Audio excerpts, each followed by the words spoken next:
Yesu asifiwe sana. Amen. Bwana wabariki. Mbele ya kusoma mahali ambapo nimetayarisha, mbere yo gusoma aho twateguye, nataka niulize hapa kama kunaweza kuwa baba moja ndashaka kubaza nimba haba hari umubyeyi umwe umugabo ambaye amehudhuria mkutano huyu pamoja na mtoto wake mwanaume. Waba wateranye iki giterane cyangwa amaterana ariko n'umwana we w'umuhungu pamoja na mjukuu wake. Hamwe n'umwuzukuru we. Kama kuko baba moja iko hapa, nimba hari umugabo umwe uri hano n'umwana we n'umwuzukuru we, iko na mtoto wake naye ni mwanaume, huyo mtoto yake naye iko na mtoto mwanaume. Uko kuja hapa.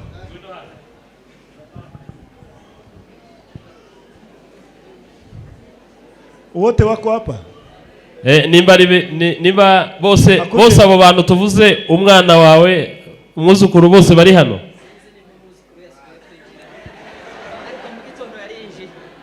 Mjukuu wake iko hapa? Mjukuu wake amekuja? Akukuja? Kuko mwenyewe iko hapa na mtoto yake na mjukuu?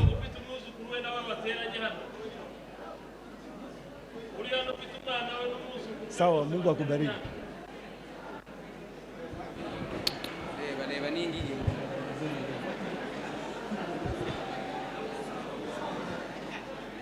Sawa, tuangalie hapa. Mtoto wake, huyo mtoto wake kwa hapa? Mtoto wa huyu.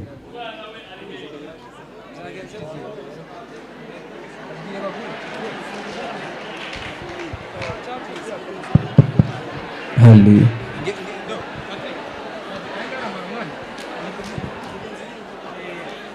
Sasa acha tuulize.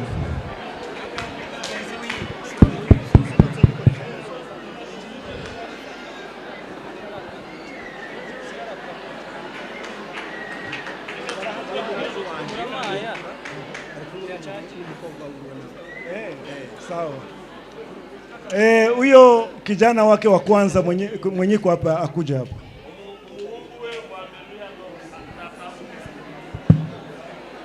Sawa.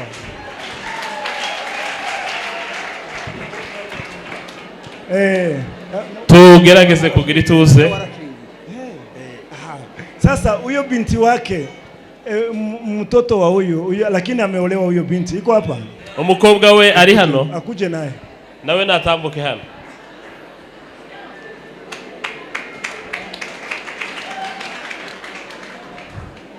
Muwatafutie viti.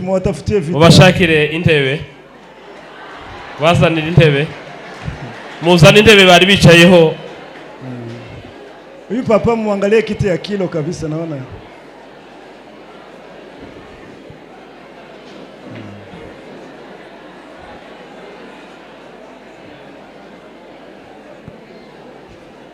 Nawe kuja ikaa hapa.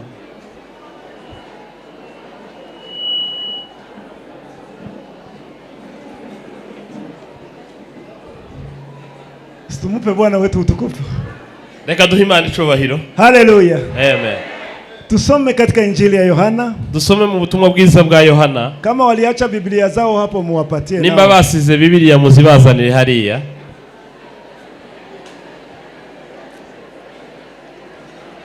Injili ya Yohana mtakatifu. Ubutumwa bwiza bwa Yohana. Sura yake ya 20. Murongo igice cya 20. Mstari wake wa 17. No ku murongo wa 17. Ubutumwa bwiza bwa Yohana ibice ni 20 no ku murongo wa 7. 17. Murongo wa 17. Biblia inasema, Yesu akamwambia, usinishike kwa maana sijapaa kwenda kwa Baba. Lakini enenda kwa ndugu zangu ukawaambie ninapaa kwenda kwa Baba, yaani naye ni Baba yenu. Kwa Mungu wangu naye ni Mungu wenu. Amen. Yesu aramubwira ati ntunkoreho kuko ntarazamuka nkoje kwa data.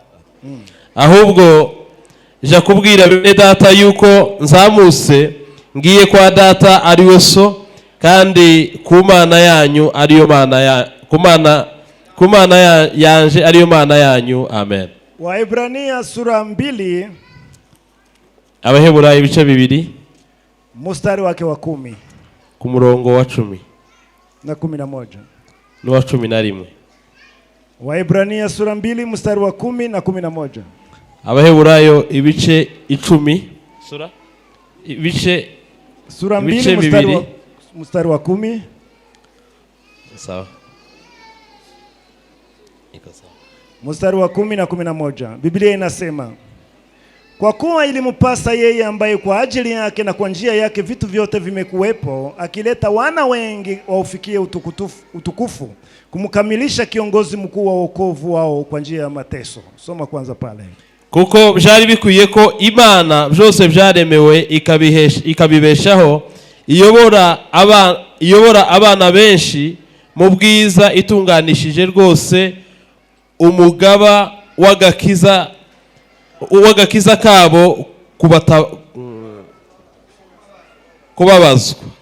Umugaba w'agakiza kabo kubabazwa. Amen. Maana yeye atakasaye na hao wanaotakaswa wote pia watoka kwa mmoja. Kwa ajili hii haoni haya kuwaita ndugu zake. Amen. Kuko uweza n'abezwa bose bakomotse kuri imwe, nico gituma adakorwa n'isoni zo kubita bene se ati. Ni hapo? Amen. Haleluya. Amen. Naamini kama lisoma vizuri. Sifa kwa Yesu. Amen. Neno tulilopewa kwa ajili ya mkutano tangu tutoke nyumbani, ijambo twahawe muri iki giterane kuva tuvuye mu rugo, ni neno linasema kwamba Yesu ajidhihirishe kwako. Ni ijambo rivuga ngo Yesu akwihishurire, kwa sababu yuko hai, kuko ni muzima, akwiyereke. Sifa kwa Yesu. Amen. Tulizungumuza kwa watu fulani ambao Yesu alijidhihirisha. Twavuze abantu batandukanye Yesu yiyeretse, tena tofauti kandi batandukanye. Inamaanisha kwamba hakuna asiyestahili kwamba Yesu ajidhihirishe. Bisobanura ko nta numwe udakwiriye ko Yesu yamwiyereka. Inamaanisha tu uwe na kiu ya kumtafuta. Bisobanura gusa ko dukwiye kugira inyota yo kumushaka. Sifa kwa Yesu Masihi. Amen. Ukiwa na kiu ya kumtafuta, ufite inyota yo kumushaka, yakwiyereka. Mnajua mwanaume mmoja anaitwa Zakayo. Muzi umugabo witwa Zakayo. Alikuwa na kiu tu ya kumuona. Yari afite gusa inyota yo kumubona. Lakini hakukuwa mwenye haki. Ariko ntiyari umukiranutsi. Akapanda mti akabakia pale. Yurira igiti, ashona igiti yicara hejuru. Kwa sababu ya kiu yake. Uko yari afite inyota mu mutima we. Yesu akasimama chini ya ile. Yesu ngo agere munsi y'igiti arahagarara. Akamuita kwa jina lake. Aramuhamagara mu izina rye. Akamwambia nitalala kwako. Aramubwira ngo ndarari wawe. Vitu vikaendeka sawa. Ibintu byose biratungana. Mpaka Yesu akasema wokovu umeingia hapa. Na Yesu aravuga ngo gakiza gatashe muri uru rugo. Na wewe uko mtoto wa Ibrahimu. Uko nawe uri umwana wa Abrahamu. Sifa kwa Yesu Masihi. Inamaanisha kwamba kama ulikuja na kiu, niba waje ufite inyota, Mungu hatakosa kujidhihirisha kwako. Imana ndiyareka kukwiyereka. Hatuna muda wa kuitisha watu ambao wako na ushuhuda. Nta mwanya dufite wo guhamagara abantu bafite ubuhamya. Hizi siku za mkutano tu, muri iyi minsi y'igiterane, watu ambao labda Mungu alijidhihirisha kwa njia moja au nyingine. Umuntu wari yaba yariyerese mu buryo bwo bwose, tunaamini wapo. Turizera ko bahari. Kwa sababu neno la Mungu alikujake bure. Kubera ko ijambo ry'Imana ntirizira gupfusa. Linakuja na shabaha. Riza rifite intego n'umugambi. Sifa kwa Yesu Masihi. Amen. Injili hii tunayoihubiri, ubu butumwa tubwiza, iko na msingi timamu. Rifite urufatiro ruhamye. Kwa sababu Yesu alifufuka. Kuko Yesu yazutse. Paulo alisema hangefufuka. Paulo aravuga ngo Yesuka.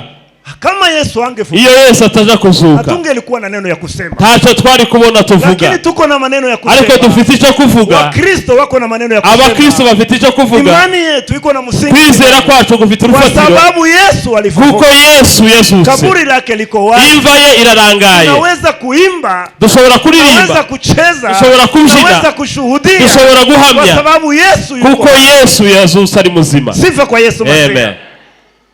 Leo sasa, uyu munsi noneho, jioni ya leo, uyu mugoroba, Roho Mtakatifu amezungumza nami. Mwuka Wera yavuganye nanje tangu asubuhi nilipoamka. kuva mu gitondo mbyutse, kuhusu neno Baba. Ijambo rivuga ngo data. Haleluya. Unajua kuna watu wamoja ambao hawakubahatisha kutaja neno hilo katika kinywa. Hari abantu batigeze bashidikanya kwatura iryo jambo mu buzima bwabo. Kuna watu wamoja ambao hawakubahatisha kukiri neno hilo Baba. Hari abantu batagize ayo mahigwe yo kwatura iryo jambo data. Tunawajua wapo. Ni benshi bariho turabazi. Walijikuta wako hai. Bisanze bariho. lakini hawakuona wazazi wao. ariko ntibigeze babona ababyeyi. Na kuna wale walikuwa nao, hari abari babafite, lakini gisi walikomaa, ariko uko bakuze wakawakosa, barababura, ikakuwa sawa neno hilo linapotea. rya jambo bararitakaza. Na kuna wale ambao wako na wazazi, hari abandi bafite ababyeyi, lakini gisi waliishi nao, ariko uko babanye n'ababyeyi babo, wazazi wao waliwachukua, uko ababyeyi babo babafashe, ilisababisha hawawezi kukiri hata neno, byatumye batabasha kwatura ngo babite base, kwa namna wazazi walikuwa wanawashika, kubera ukuntu babanye. Hapa tumesoma neno, aha twasomye ijambo, ni Yesu ndiye alikuwa amefufuka. Yesu ni waruzutse, akamwambia Mariamu, abwira Mariamu Magadalena, akamwambia hivi, aramubwira ngo usinishike kwa sababu nataka kwenda kwa Baba. ntukore kuko nshaka gusubira kwa data. Wende waambie wanafunzi, genda ubwira abigishwa kwamba ninaenda kwa Baba, ko ngiye kwa data, yaani Baba yenu, ari nawe so. ninaenda kwa Mungu wangu, ngiye ku Mana yanje, yaani Mungu wenu, ni nayo Mana yanyu. Yesu alikuwa ametosha kipingamizi. Yesu yari yakuyeho iziti imbogamizi ambayo ilikuwa inasababisha tusiambatane na Baba, zagombaga kutubuza guhura na data. Angalau ni mwana wa pekee wa Baba, nubwo yari umwana w'ikinege wa data, anapenda kushikilia Mungu mwenyewe, ariko ntiyakunze kugundira Imana wenyine. Biblia inasema kwamba, Biblia iravuga ngo Mungu alimutoa, Imana yaramutanze ili apate kukamilishwa kuleta wana wengi katika utukufu, kugira ngo abashe kuzana benshi mu bwiza. Ndiyo maana hana haya ya kutuita, niyo mpamvu ntagira isoni zo kutwita abavandimwe. Kila kitu ambacho Mungu aliumba, ikintu cyose Imana yaremye, ndani yake muna mbegu, muri cyo harimo imbuto. Sema amina kubwa. Amen. Mungu alikuwa na mbegu moja, Imana yari ifite imbuto imwe, yaani mtoto wake wa pekee, umwana we w'ikinege. Mungu akasema siwezi kumugangania, Imana iravuga ngo sinamugumana, sinamugomanwa, ndamutanga ku bushake, akamtoa kwa upendo, amutanga ku rukundo. Maono ambayo Mungu alikuwa nayo, iyereko Imana yari ifite, Mungu alikuwa anaona katika ile mbegu, Imana yabonaga muri iyo mbuto atapata wale watoto wengi, azabona abana benshi. Na kweli Mungu hakuhomba, kandi Imana ntiyahombye. Unajua kwamba Mungu wetu ni businessman. Muze ko Imana ikora business, ni businessman wa kwanza. Imana iracuruza, akatoa ule mtoto wake wa pekee, atanga umwana w'ikinege, kisha kumtoa, nyuma yo kumutanga. Sifa kwa Yesu Masihi. Amen. Angalau ilikuwa katika machozi mengi, nubwo yamutanzarira, angalau alimpanda yuko analia, nubwo yamutanzarira, lakini kwa leo, ariko uyu munsi, angalau kuna wengi ambao hawajamjia, nubwo hari ababenshi bataraza iwe, lakini Mungu iko na furaha, ariko Imana irishimye. Sema amina kubwa. Amen. Kila ageukapo mkono wake wa kuume, yahinduke mu kuboko kw'iburyo, na kumuona mtoto wake, akabona umwana we, anamwambia hivi, aramubwira ngo angalia benyuli yacu nafanya duniani, reba ibyo wasigiwe, unaona benyuli nizalia, reba ibyo wanzaniye, unaona benyuli niletea, reba ibyo wanzaniye. Mungu iko na furaha kubwa, Imana irishimye. Tumupe Mungu wetu utukufu, tumuhe icyubahiro. Ndiyo maana nimeleta mfano huu, niyo mpamvu nazanye urugero. Sifa kwa Yesu Masihi. Acha ni msimu zazi asimame, reka sabe umubyeyi ahaguruke, tumupe Bwana makofi mengi na figelegele, dukomere Imana amashi. Unajua watoto wa siku hizi, abana bo muri iki gihe walishageuza kauli ya kuita wa baba zao mababa, bahinduye inyifato yo kwita ababyeyi babo base, kuliko kusema baba, aho kuvuga ngo data, anamuitaka mzee, azamwita ngo muzee. Neno baba, ariko ijambo data, kama kuna kitu kinafurahishaka muzazi, nimba hari ikintu kinezeza umubyeyi, unasikia inapenya ndani ya moyo, ukumva ryinjiye mu mutima, ni wakati mtoto anakuambia baba. Nigiye umwana kwise data. Sema amina kubwa. Sasa ndugu, nitakusii, simama kadri, ndakwinginze muvandimwe. Haleluya. Amen.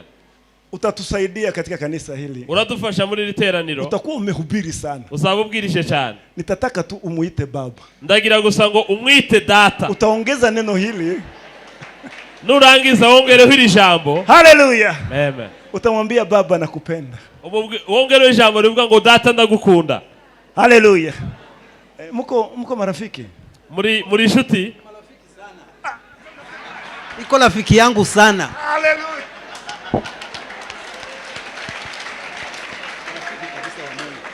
Haleluya. Amen.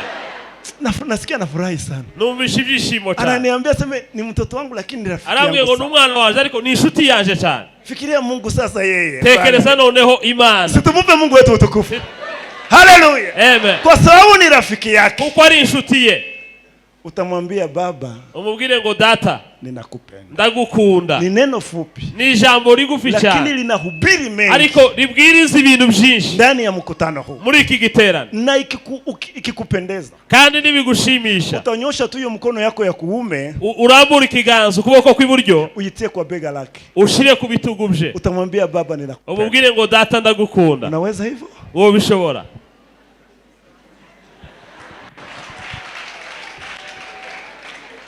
Baba nakupenda. Usimwachilie haraka. Na wewe utamwambia hivi, mwanangu ninakupenda sana. Nawe umubwire ngo mwana wanje ndagukunda. Mwanangu ninakupenda sana.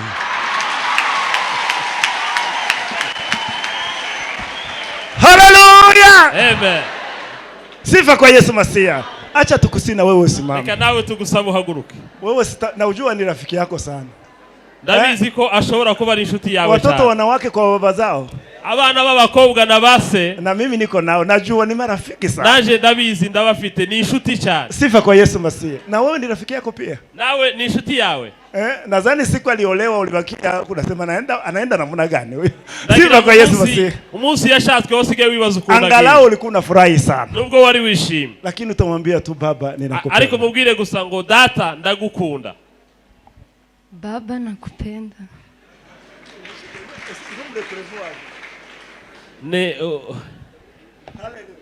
Baba nakupenda.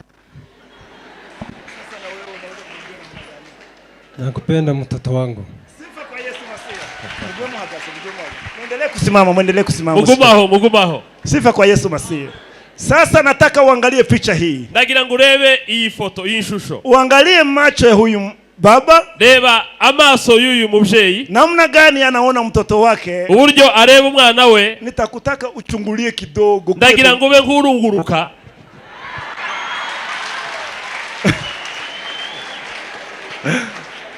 Sifa kwa Yesu Masia. Sasa mwache ni waulize. Reka mbabaze. Kama huyu ni rafiki yake. Nimba uyu ari inshuti ye. Ule yeye bitakuwaje? Uyu we bizagenda gute? Haleluya. Atakuwa rafiki yake sana sana. Azaba ari inshuti ye kurenza. Si mnajua bajukuu gisi banakuwaka. Ndagira ngo muzuko umwuzukuru na sekuru babameze. Sema amina kuba. Muliona alimkumbatia baba yake na kahaya kidogo. Yahobeye se afiteho agasoni buke. Lakini acha tumwambie asogee hapa. Ariko reka tumubwire abe nkuwegera hano ahobere sekuru. Tuone gisi bitakuwa. Murebe uko biri bugera.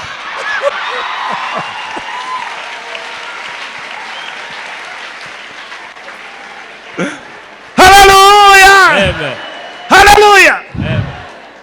Unaona na napita na bakia pale mara moja. Yahisagumayo ntaho mumwiye ngo agumeyo. Sifa kwa Yesu Masia. Sasa umuone Mungu Baba. Ni murebe Imana Data. Umuone Bwana Yesu Kristo. Murebe Yesu Kristo. Na utuone sisi. Uturebe natwe. Ambao tulitoka ndani ya damu ya mwana kondoo. Twavuye mu maraso. Sifa kwa Yesu Masia. Amen. Ninaenda kwa Baba. Ngiye kwa Data. Yaani baba yenu. Namwe ni so. Ninaenda kwa Mungu. Ngiye kubana. Yaani Mungu wenu. Namwe ni Imana yanyu. Siku moja wanafunzi wakamwambia Yesu hivi. Baramubwira Yesu. Na sisi utufundishe tukwe tunaomba. Natwe utwigishe gusenga. Gisi tutakuwa tunaomba. Uburyo tuzadusenga. Asema musikie gisi mtakuwa mnasema. Arababwira ngo nimwumve uko muzabusenga. Mkwe mnasema Baba yetu. Muzabwira ngo Data uri mu ijuru. Jina lako litukuzwe. Izina ryawe ryubahwe. Uliza mwenye mnaketi pamoja. Bazuo mwicaranye. Aseme wewe unaanzaka kuomba. Ubaze ngo utangira gusenga gute? Wewe unaanzakaje? Utangira gute gusenga? Sifa kwa Yesu Masia.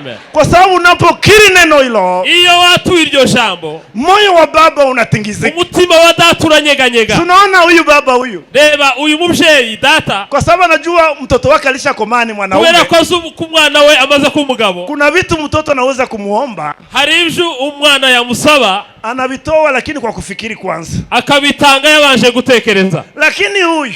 Ariko uyu. Sema amina kubwa. Akimwambia kitu chenye iko nacho. Iyo musabye icyo afite. Hawezi hata kuingangania hata kufikiri. Ntashobora no kubanza gutekereza. Na wewe inakuwaka vile. Nawe niko bigenda mzee. Wanakuwaka. Sifa kwa Yesu Masihi. Anavitowaka mara moja, abitanga yihuse bila kufikiri, tacha tekereje. Kama kuna kitu wazazi wanapendaka kuona, nimba ari ikintu abavyeyi bakunda kubona, wanapendaka waishi, bakunda ngo babeho, waone wajukuu, babona buzukuru, waone na wajukuu, babone na buzukuruza. Sifa kwa Yesu Masihi. Kama sisi tunavipenda na tuko bado, twebwe niba tubikunda turi abana b'abantu, fikiria Mungu muumba mbingu na nchi. Tekereza ko Imana yo mu ijuru bimeze gute. Haleluya. Amen.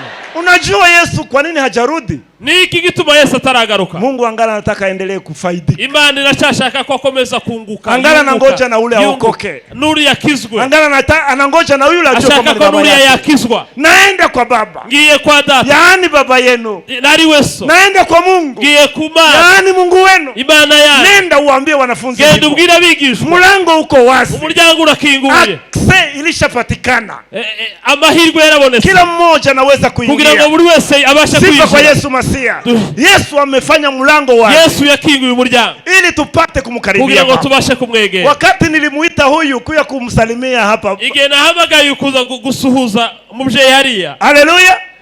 Baba yake hakumuziwi. Ise ntabwo yamubushije. Asema unaenda wapi? Ntabwo yamubaje ngo urashahe. Bakia hapa tu mimi njo baba yake. Ntabwo yamubwiye ngo tugumane neza. Hakubifanya. Ntabwo yabikoze. Na angejaribu kubifanya. Yagerageza. Hangemuitikia. Ntiyari kumwemerera. Kwa sababu ya nini? Kubera upendo ulio ndani yake. Urukundo ruri muri we. Unakokota wajukuu zaidi. Unakurura buzukuru. Sifa kwa Yesu Masihi.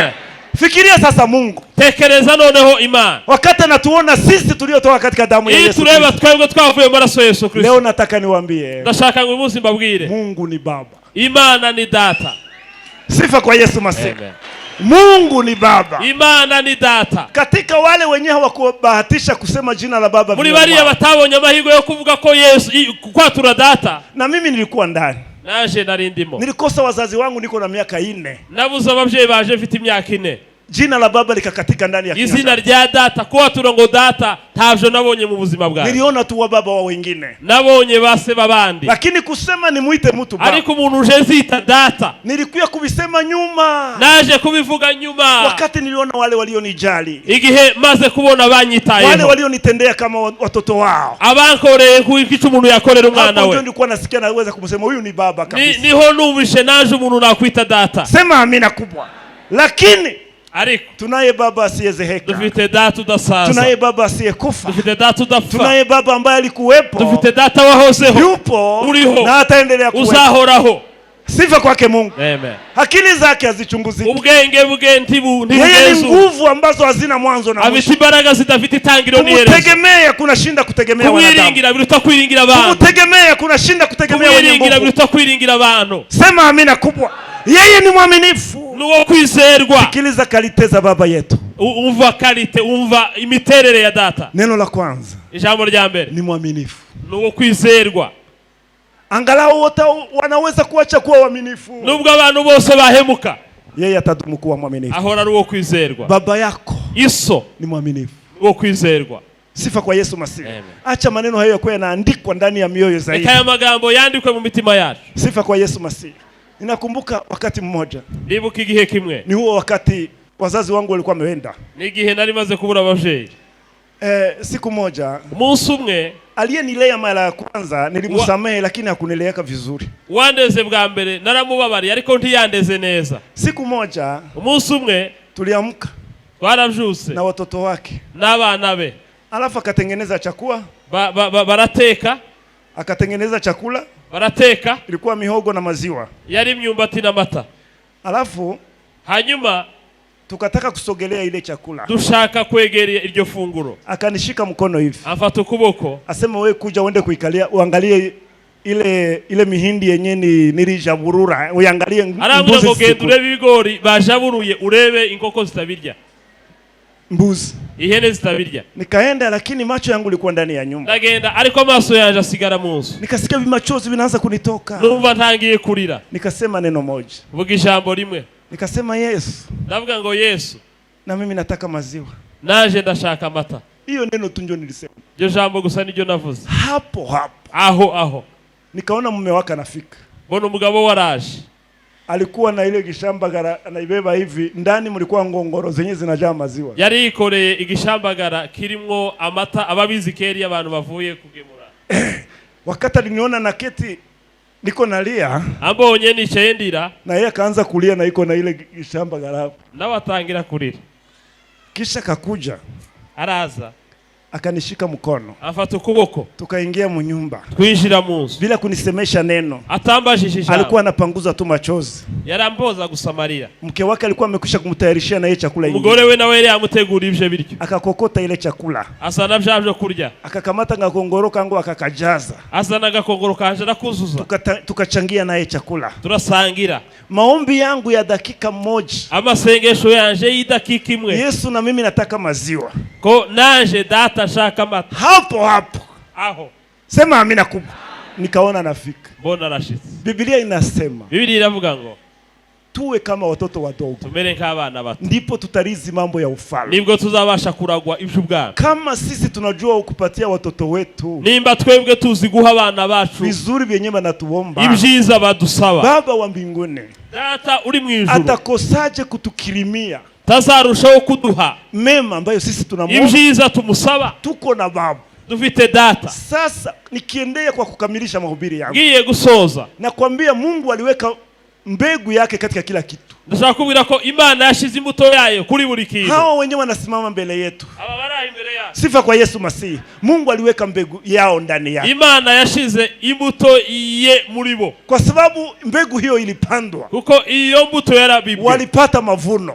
babasha gusarura. Baba alipata watoto, Umuvyeyi data yabivye abana, watoto wakapata wajukuu, abana babona buzukuru, wanaonekana wako wanazihirika. barahari n'uyu munsi baragaragara. Sasa nataka nikwambie kwamba Ndagira ngo kubwire ngo hakuna chenye tuko nacho chenye hatukupewa na Mungu. tasho dufite tutahawe na Na data, chote ambacho Mungu alitupatia kandi Imana yaduhaye ndani ibyo, yake muna mbegu. muri byo harimo imbuto. Mbegu haiko kitu ya kula.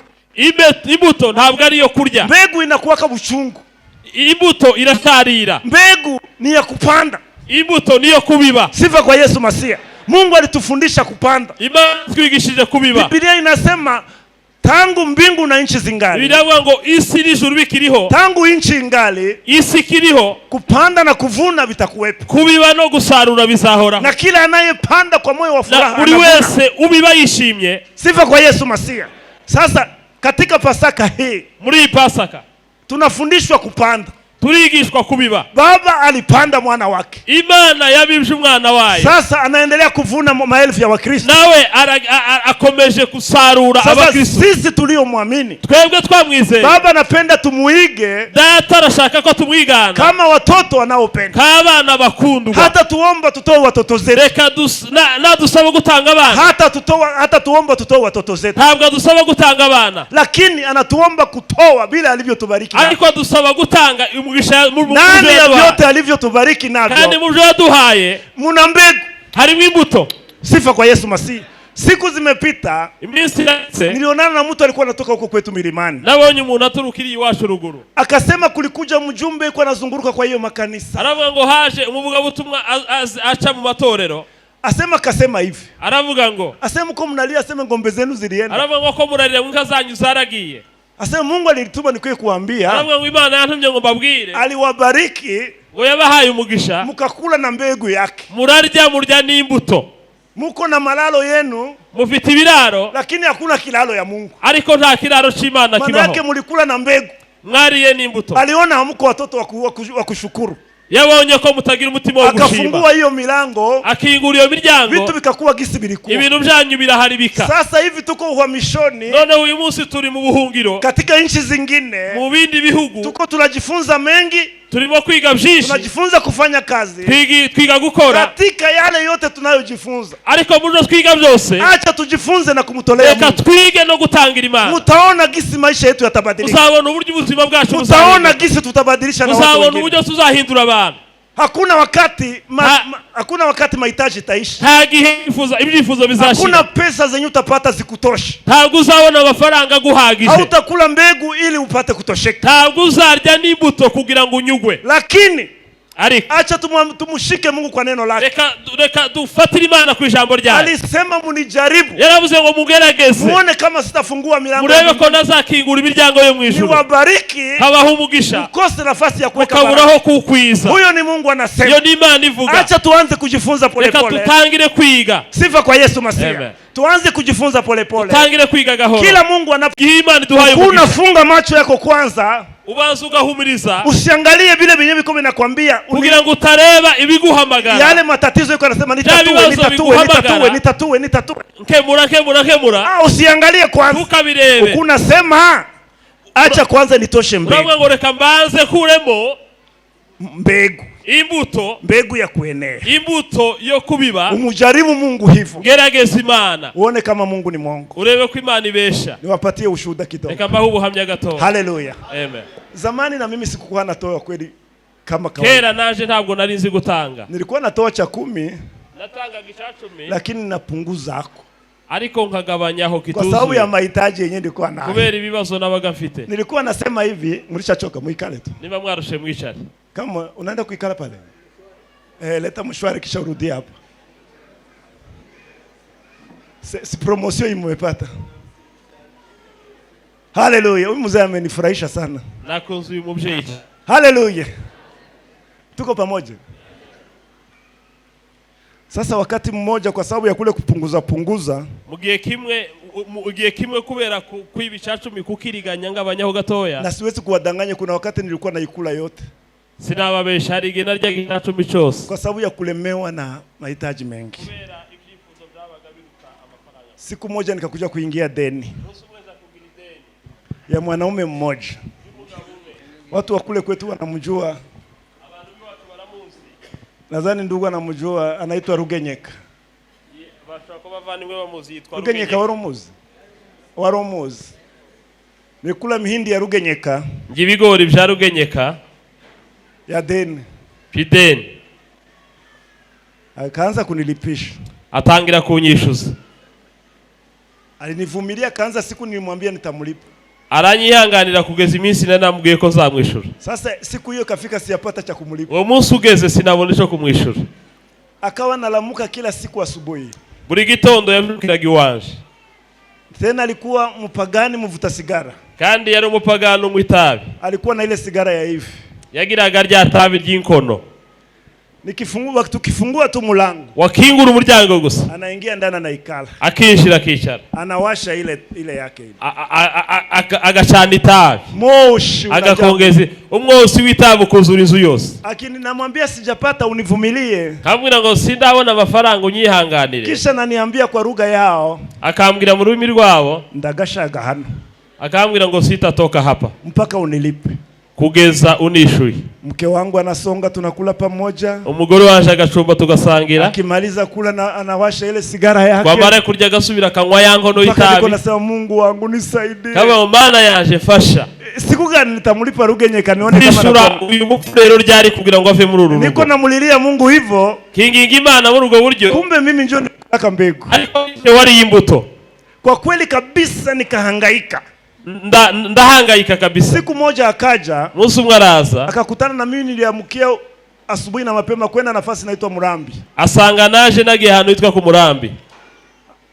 Mke wangu akamwambia hayupo, alienda kule Murambi. Umugore aramubwira ngo simpari nagiye ku Murambi. Akashika njia ya Murambi, akomeza inzira yo ku Murambi. Akafika nafasi moja chini ya muti, akakonga moto. Agera ahantu hamwe munsi y'igiti arakomeza. Akaanza kuvuta ile sigara yake munjia chini ya. Atangira kunywa itabi mu nzira. Wakati nilitoka Murambi niko narudia nyumbani. Mvuye ku Murambi nsubiye mu rugo. Ufika pale nikakutana na Rugenyeka. Ngeze ahantu sanga yicaye yakomeje arantegereje. Hakuna ngombe zenye anachunga. Tanka aragiye. Haiko kushamba yake. Ntabwo ari mu murima. Munjia tu chini ya muti. Muzira gusa munsi y'igiti. Iko anavuta sigara. Karangwa itawa arantegereje. Kesho nikamwambia huko hapa. Ndabaze uri hano. Aseme si mimi natoka kwako. Natoka kwako nilienda kukulipisha. Vuyi wawe kukwishuza. Bali niambia kwamba ulienda Murambi. Bambwiye ko wagiye ku Murambi. Nikakuja kungoja hapa munjia. Za kugutegereza hano mu nzira. Nikasema Mungu wewe. Ndavuga ngo Mana yaje. Nitakulipaka. nzakwishura. Akasema hapana, twende tu, huko naenda nyumbani, twende. Arambwira ngo ya kurasha mu rugo tugende. Akanifuaka mpaka nyumbani. Arankurikira kugeza mu rugo. Tukakula pamoja. Turasangira. Alikuwa amefikia kiwango cha kunikosesha na mimi kazi ya kufanya. Yarageze aho naje abuzi ico gukora. Siku moja umunsi umwe nikasoma ile neno ndani ya Malaki. Soma ijambo riri muri Malaki. Nikamuita mke wangu nikamwambia kuja hapa. Pamagara umugore wanje ndambwira ngo ino hano. Mungu hana kosa kwetu. Imana ntabwo yadukoseye. Sisi jo tuko na makosa. Nitwe twayikose, nitwe dufite amakosa. Tunakulaka mbegu. Nitwe turya imbuto. Acha tuagane. Reka turagane, dusezera. Tangu siku ya leo. Guhera uyu munsi. Mungu ni baba. Imana ni data. Hawezi kutudanganya. Hiyo tubesha. Alituambia siri yake. Nimetubwiye ibanga. Gisi na yeye alifanya. Uburyo nawe yabikoze. Kwa hivyo siku ya leo. None guhera uyu munsi. Tufanye maagano mimi na wewe. Nje nawe turagane, dusezerane. Nitakukumbusha. Niwibagirwa zakwibutsa. Nikisahau unikumbushe. Nibagirwa uzanibutse. Lakini kama kwa vitu tunapasha kuogopa. Ariko niba ari ikintu tugomba gutinya. Kama vile mtu anaweza kuogopa kugusa ndani ya moto. Huku umuntu yatinya gukora mu muriro. Tusikuwe tunakula chakula. Ntitukarye icacumi. Tuliposikilizana hivyo. Twemezanyije. Tukashikana mikono hivyo. Dufatana ibiganza. Haleluya. Amen. Tukasema tangu leo.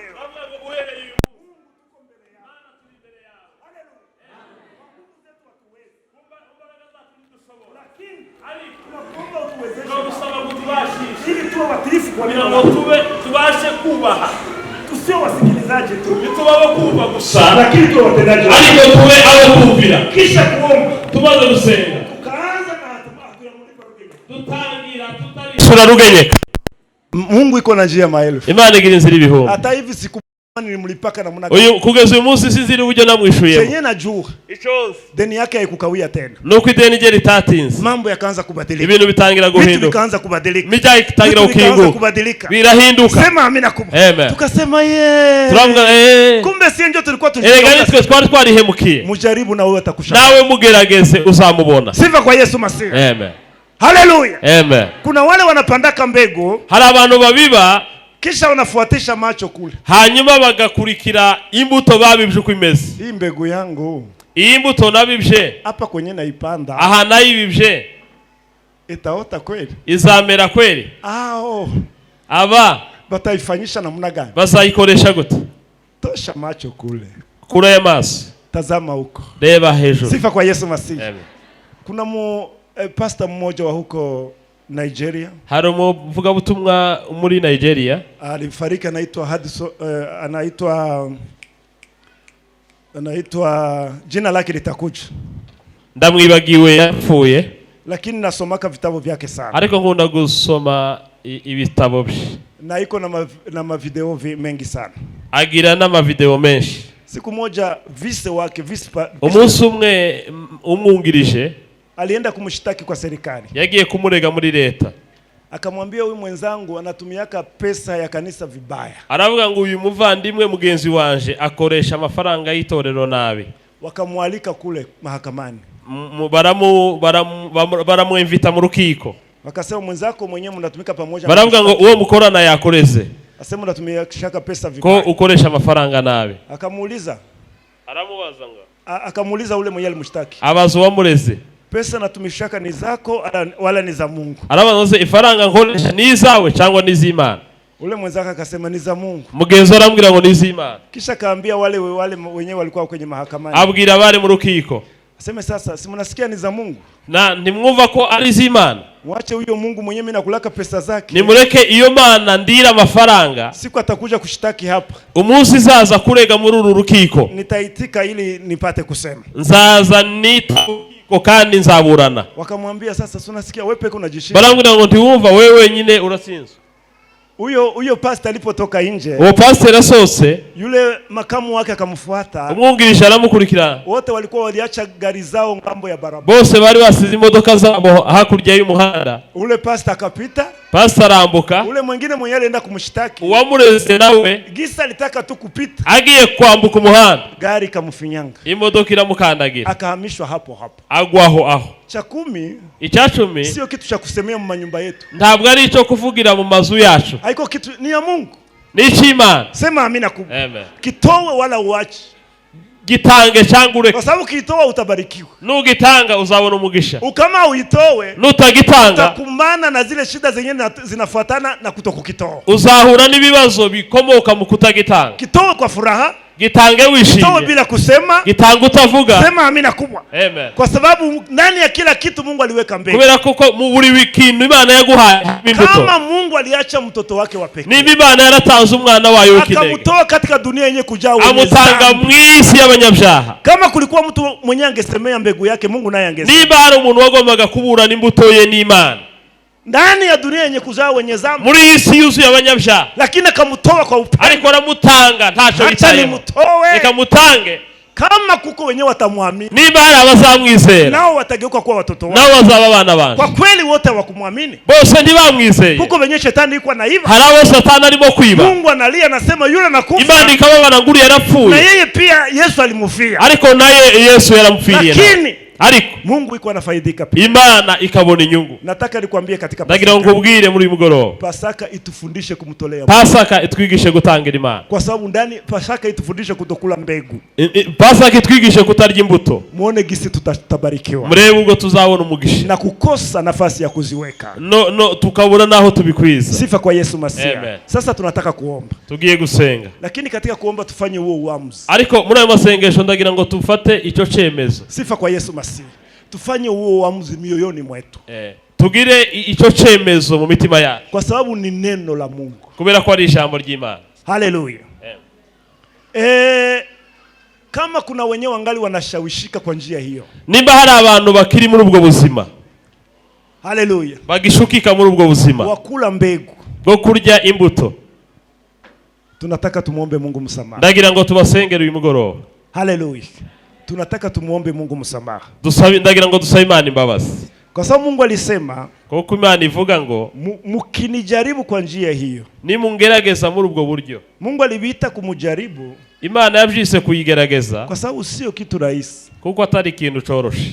Hiyo mbegu sio kitu rahisi kuitoa. Iyo mbuto ntabwo ari ikintu coroshe kuyita. Haturuhusiwi kumjaribu Mungu kwa njia nyingine. Nta Biblia iravuga ngo ntukagerageze Imana yawe, Lakini akasema munijaribu kwa njia hiyo. ariko ngo agere aho hantu aravuga ngo nimungeragereshe icya 10 n'amaturo. Kuna Mkristo mmoja wa kanisa letu. Hari umukristo mu itorero ryacu, Ni vitu alikuwa anafanya na mke wake, sisi hatukuwa tunabijua. hari ibintu yakoraga n'umugore we twe tutari tuzi. Waliishi siku nyingi bila kazi. Bamaze igihe nta kazi, Mwisho wakakuya kupata kazi nzuri kwa sababu wote walikuwa wasomi. nyuma babona akazi keza kuko bose bari barize. Wakasema, Baravuga ngo hivi Mungu anatutosha mwa ile jangu. kubera ko Imana idukuye muri buriya butayu, Sisi hatutakuwa tunatoa cha 10 tu. twebwe ntabwo tuzongera gutanga icya 10, Tutakuwa tunatoa percent 30. tuzoza dutanga pourcentage 30. Wakaanza. Baratangira. Sisi wachungaji hatukuwa tunajua. Twebwe abungere ntacyo twari tuzi, Decision yao yenyewe walifanya. ari icyemezo cyabo bonyine. Mume wake alikuwa anatumika ndani ya World Vision. Umugabo we yakoraga muri World Vision.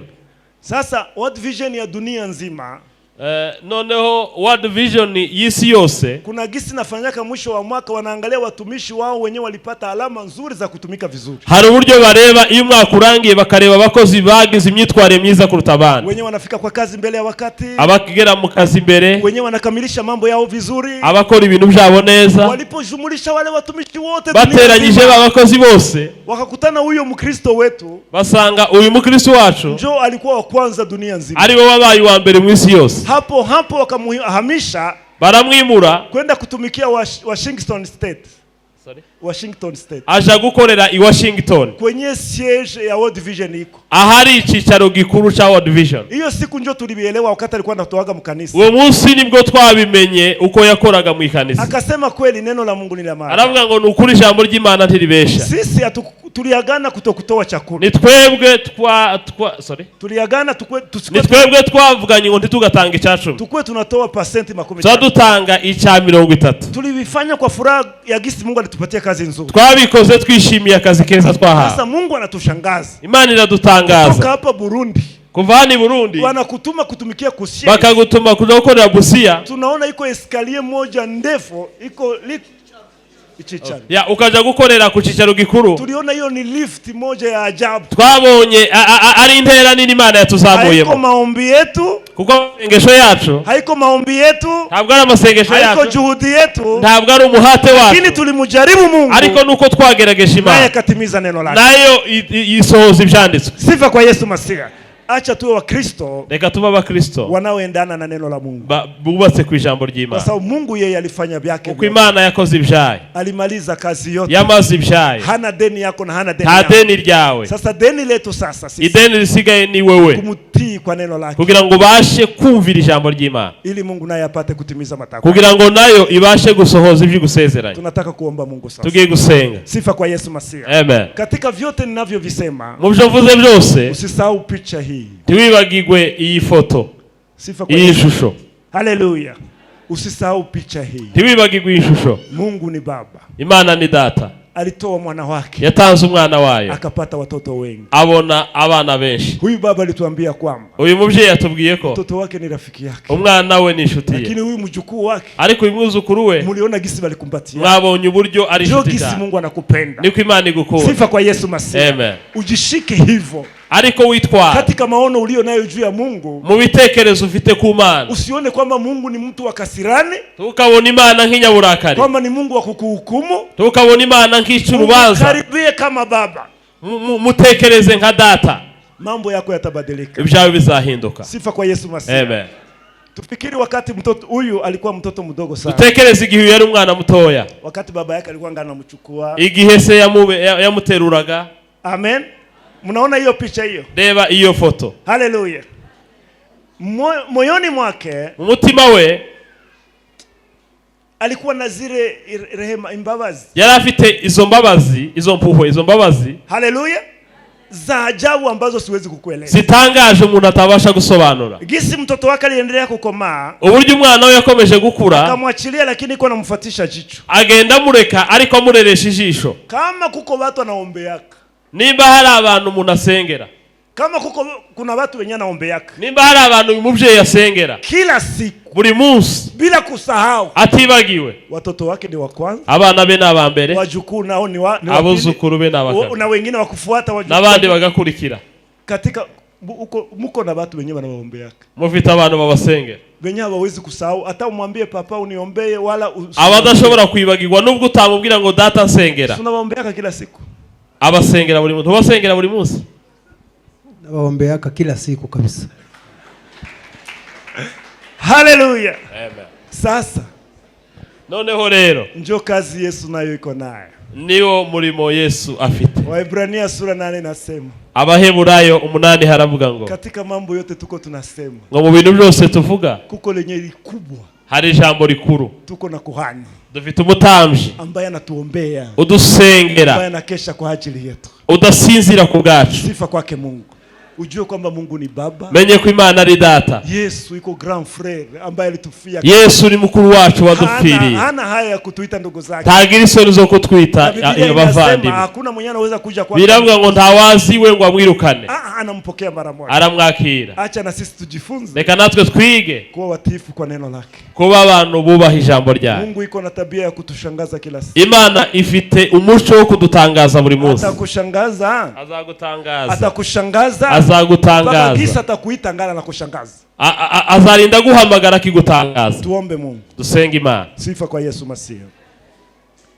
Inaweza kualika wale ambao wameguswa na ujumbe huu, ndagira ngo ndarike abantu bumva bakozwe ku mutima, lakini wale ambao wameamua nao kutimiza neno, ariko cyane cyane abahisemo kumvira ijambo ry'Imana. hata kama uko na madeni, nubwo waba ufite imyenda, lakini naamua teme Mungu nataka kubifanya, ariko uhitemo uvuge ngo Mana ndashaka kubikora. Mungu aliyeniponya deni ya Rugenyeka, Imana yankishije deni rya Rugenyeka, hakuna deni yenye hawezi kuponya mtu. nta deni tagukuramo. Si ukiamua tu, nuhitamo gusa ugafata icyemezo kutii neno lake, kumvira ijambo ryayo. Sifa kwa Yesu Masiya. Amen. Uko vitu tunasema kase Mungu naye anajua, Mungu hari ibintu tuvuga ngo Imana nayo irabizi. Sasa najua kama nitalipa nyumba, Imana ndizi ko nzishuriza, hajue kama nitakula, ndizi ko nzarya, hajue kama watoto wanahitaji kusoma, ndizi ko abana bakeneye gusoma. Ndio hiyo ni mahitaji, ibyo ni ibyifuzo. tosha kwanza byako, banza ukureho iby'Imana, kisha uone gisi Mungu atakushangaza, hanyuma urebe uburyo Imana izagutangaza. Tunakwenda kuomba. tugiye Kama gusenga. uko mtu yule, Nimba uri aho ubizihirishe kwa kusimama. wabigaragaza kubwo guhaguruka, Utasimama unasema leo nimeamua. ariko haguruka ari uko hari icyemezo Hii ufashe Pasaka nataka ko muri iyi Pasaka ndashaka impinduka, sitakula mbegu tena. ntabwo uzongera kurya imbuto. Simama. Haguruka. Mungu akubariki. Imana iguhe umugisha. Mungu akubariki. Imana iguhe umugisha. Si kwa nguvu zako. Ntabwo ari imbaraga zawe. Baba wa mbinguni atakuwezesha. Data wo mu ijuru azagushoboza. Aliyemfufua Yesu Wazuye Yesu atafufua mambo yako. azazura ibyawe, Utashangaa. uzatangara.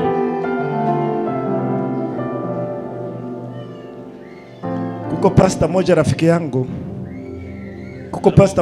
yangu. Hari umupasiteri mu inshuti yaje, Siku moja aliniuliza, umunsi umwe arambaza, sema na sisi mapasta tutakuwa tunatoa cha 10. arambaza ngo ese natwe abapasiteri dukwiye gutanga icya 10? Nikamwambia sisi ndio tunapaswa kuonyesha mfano. Ndamubwira ngo nitwe tugomba kuba intangarugero. Akasema Aravuga ngo nivyo. Ase mbona mimi niko sawa, na mimi nilitoaka niko mkitunga katikati. None se naje nabitanga gute kandi ari je uri mu kugega hagati? Nikamwambia usinidanganye. Ndamubwira ngo ntumbeshe. Unasema uko mkitunga? Wavuga ngo uri mu kigega. Mbona tuko pamoja hapo? Ko turi kumwe. Ni gute wavuga ngo uri mu gitunga cy'isadaka kandi turi kumwe?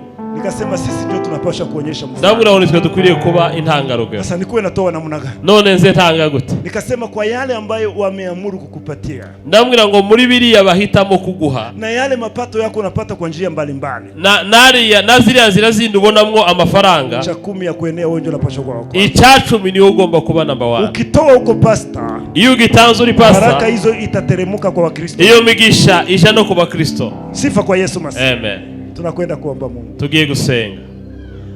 Baba, tazama watu hawa. Mana reba aba bantu Wamesimama kwa ajili ya neno lako, wamesikia. bahagaze kubw'ijambo ryawe bumvise. Walishajua kwamba wewe ni Baba. Bamenye ko ari wowe Data.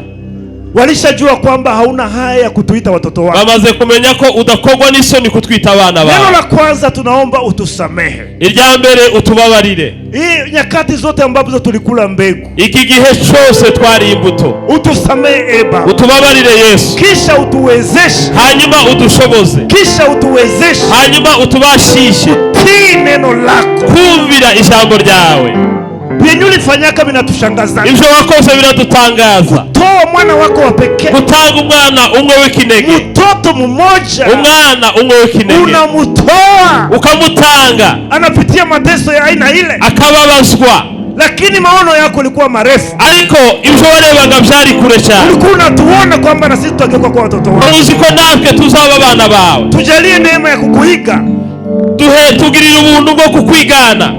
Tukuige kama watoto wanaoomba. Tukwigane nk'abana bakundwa. Kwa njia ya kutoa. Mu buryo bwo gutanga. Toa kwa sababu hakuna kile tulicho nacho ambacho hatukupewa. Gutanga kuko nta na kimwe dufite tutahawe. Watu wote hao wamesimama kwa uamu. Abantu bose bahagaze ku bwawe. Baba, uwaguse. Mana ubakoreho. Na uguse mambo yao. Ukoreho byabo. Wasio na kazi uwape.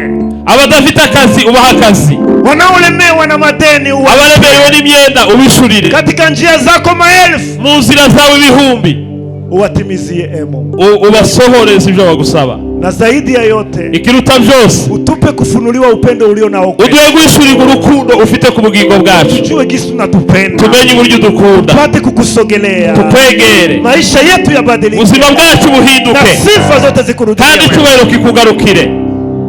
Baba, wakati tunaendelea kuomba, Data, mu gihe dukomeje gusenga, inawezekana katikati yetu kuna watu ambao wana mizigo fulani fulani. Birashoboka kuko muri twe hari abantu baremerewe n'ibintu bitandukanye. Kama wewe ni mgonjwa au unagonjesha, nimba wewe urwaye cyangwa ugwajije, simama na wewe tutakuombea. Uhaguruke nawe tuze kugusengera. Kama una mzigo fulani yenye kandi niba ufite n'undi mutwaro uwo ari wo wose ukuremereye, labda ni utasa ambao unamaliza miaka, nimba uri ingumba itabyara imaze igihe, labda ni mtoto wako, birashoboka ko ari umwana wawe, kitu chochote kile ambacho ikintu icyo cyose kikuremereye, nataka tupokee majibu. Ndagira ngo tubashe kubona kwakira ibisubizo kwa Pasaka hii, muri iyi Pasaka, ili miezi hii iliyo mbele, kugira ngo aya mezi ari imbere iwe miezi ya kushuhudia aba mezi y'ubuhamya makuu ambayo Mungu ametenda, ibitangaza Imana yakoze, timiza neno lake kwa wale wanaoliamini, usohoza ijambo ryayo kuba ryizera. Baba, katika jina la Yesu, Bwana, mu izina rya Yesu, Watu wako wamesimama na mizigo. abantu bawe bahagararanye imitwaro itandukanye. Ni kazi yako kuvingirisha mizigo. Ariko n'umurimo wawe kubakuraho iyo mitwaro. Tulisikia kazi uliyoifanya. Twumvishije ibyo wakoze. Ilikomboa miili yetu. Wabohoye imibiri yacu. Ilikomboa mioyo yetu. Wabohoye imitima yacu. Na ilikomboa roho zetu. Wabohoye umwuka wacu. Fanya kazi hiyo. Kora icyo gikorwa. Ili wimbo mpya kugira ngo duhe indirimbo nshya ibuke ndani ya mioyo ya watu wako. Indirimbo nshya zivuke mu bugingo bw'abantu bawe. Na kila jamaa ambayo imewakilisha hapa. Kandi buri muryango userukiwe aha hantu. Icyubahiro cyumvikane. Asante kwa sababu umesikia. Urakoze kuko wumvise. Na kutenda zaidi ya yote. No gukora ibiruta byose. Kwa jina la Yesu. Izina rya Yesu. Watu wa Mungu tuseme amina. Abantu b'Imana tuvuge ngo amen. Haleluya. Amen. Tunataka kufanya kitu kimoja kwa kumaliza. Tunashaka gukora ikintu kimwe dusoza. Tutasimama tutatoa haleluya 7. Tunatanga haleluya 7. Sifa kwa Yesu Masihi. Amen. Nitaita ndugu moja ndiye atazitoa kwa ndahamagara umuvandimwe aze kuzitanga. Lakini tutazitoa sisi sote tumesimama. Ariko turazitanga twese duhagaze. Hadi tukinyosha mikono yetu pamoja. Turambuye ibiganza byacu. Kumshukuru Mungu ambaye ametufikisha kwa Imana yatugejeje muri Pasaka. Sifa kwa Yesu Masihi. Amen. Acha niwasimu simame wapi. Kama sabe muhaguruke. Inua mikono bila kuchoka. Zamura ibiganza byawe utaruha. Inasema heli watu wanaosimama katika nyumba ya Mungu. Hahirwa abantu bari mu mahema y'Imana. Wanaosimama katika nyumba ya Mungu. Hahirwa abantu bahagaze mu nzu y'Imana. Na kuinua mikono yao. Wakazamura ibiganza byabo. Unajua mikono hii. Muziko ibi biganza. Inafananisha entonnoir. Bishushanya. Entonnoir ile hii yenyewe wanatiaka weko wanamwaga mafuta ndani ya chupa. Bisobanura rya chupa rimanura amavuta. Risuka amavuta rimwe amavuta. Kile kitu chenye wanafanyaka hivi. Bisobanura umureko. Umubikira. Sawa, si mumesikia. Umubirikira. Ale entonnoir. Uwo mubirikira. Inua entonnoir yako. Zamura umubirikira wawe. Sifa kwa Yesu Masihi. Hallelujah. Mungu anajua kile unachohitaji. Imani zichufite. Anajua kile unachohitaji. Imani zichukeneye. Huu ni muda ambao anakwenda kukimwaga. Uyu ni umwanya ishaka kukibona. Sifa kwa Yesu Masihi. Duhimbaze Yesu. Nitamuita ule ndugu ule. Ndabagaru ya muvandimwe. Wewe njoo. Wewe ngwino. Sifa kwa Yesu Masihi. Ahimbazwe Yesu Kristo. Endelea kuinua mikono yako juu. Komeza usambura ibiganza byawe. Haleluya. Hakuna mwengine wa kulinganishwa na wewe. Shika note nzuri. Hapo kwenye tunasema Mungu tutasema Baba. Aho twavuze Mungu turavuga Data. Hakuna mwingine wa kulinganishwa na wewe Baba. Hakuna mwingine wa kulinganishwa na wewe Baba. Unatupandisha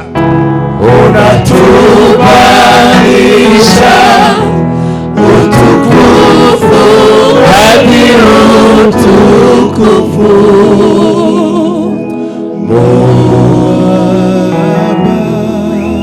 Ukisema ndio,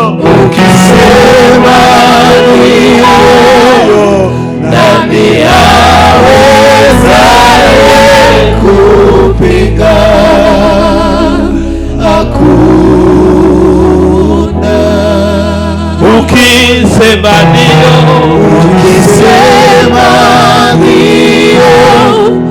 nani awezaye kupinga?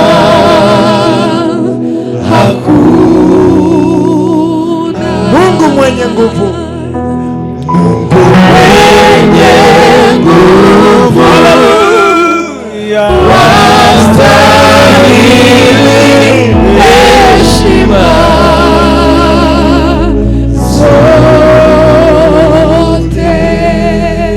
Ndugu anataka kutuongoza kwa haleluya hizo. Muvandimwe agiye kudutangiriza haleluya. Na kisha na wewe utafungua sauti yako hiyo. Hanyuma nawe uramwikiriza. Sifa kwa Yesu Masihi. Amen. Karibu ndugu. Haleluya maana yake sifu Mungu. Haleluya bisobanura guhimbaza Imana. Haleluya.